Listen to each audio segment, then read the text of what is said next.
कोई हमारे साथ छल करता है, कोई हमें पीड़ा देता है तो तन दुख से और मन प्रतिशोध से भर जाता है। फिर हम प्रतिकार चाहते हैं, अपने मन की अग्नि को शांत करने के लिए प्रतिशोध चाहते हैं और यही हम सबसे बड़ी भूल कर बैठते हैं। तो क्या किया जाए? इसका केवल एक ही उपाय है और वो है क्षमा।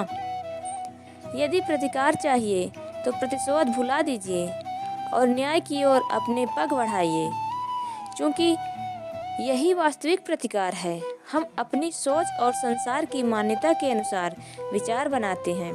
जैसे सत्य कहना धर्म है, असत्य कहना पाप, सहनशीलता धर्म है और क्रोध करना अधर्म, उपकार करना, जीवों पर दया करना धर्म है और निष्ठुर होना अधर्म। परंतु क्या यही सत्य है? क्या कभी कभी परिस्थितियाँ इन आवेशों को उल्टा नहीं कर देती हैं? करती हैं।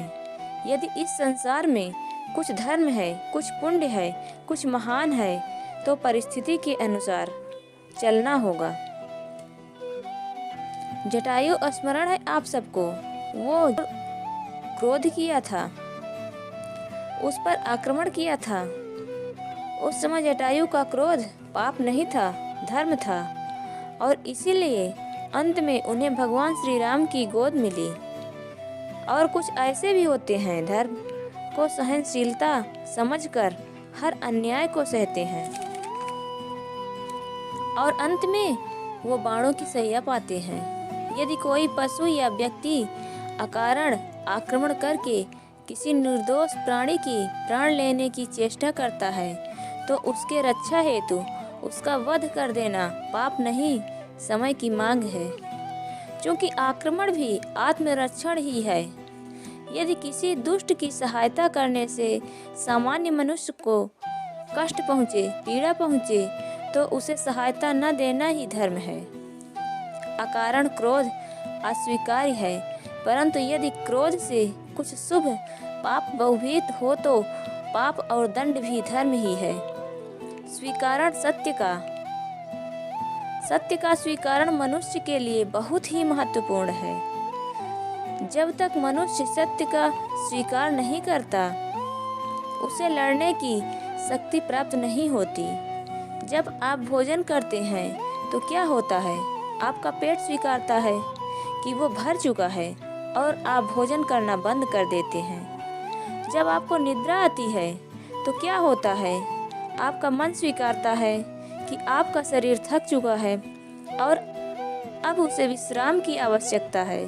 उसी प्रकार जब आपको किसी व्यसन को रोकना हो तो आपको स्वीकारना पड़ता है कि बहुत हो चुका है, चाहे वह लालच हो या मदिरापान।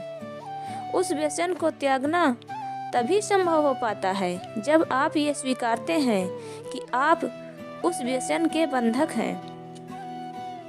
इन पक्षियों को देख रहे हैं आप? इनका उड़ना वायु में इतना संतुलन मुग्ध कर देता है ना?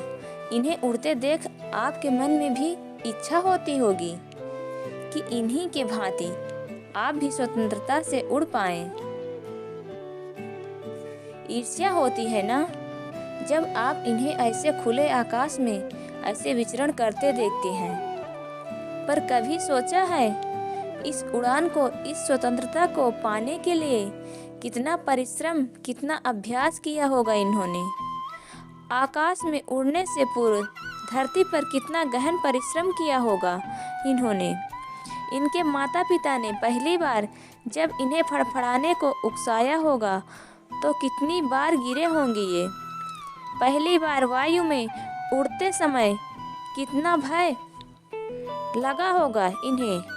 अपनी पहली उड़ान के पश्चात धरती पर उतरते समय गिरकर कितनी चोट खाई होगी।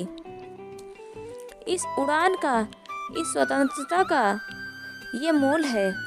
यदि आप ये दे सकते हैं तो अवश्य आप भी स्वतंत्रता को पा सकते हैं। इन पक्षियों की भांति ही अपने चारों ओर जब भी आप किसी सफल मनुष्य को देखें तो उससे ईर्ष्या न करें, उसके परिश्रम और पीड़ा को समझने का प्रयास करें जो उसने यहाँ तक पहुँचने में पाई है, और प्रेरणा लें, प्रयास करें और स्वयं भी सफल हो जाएं।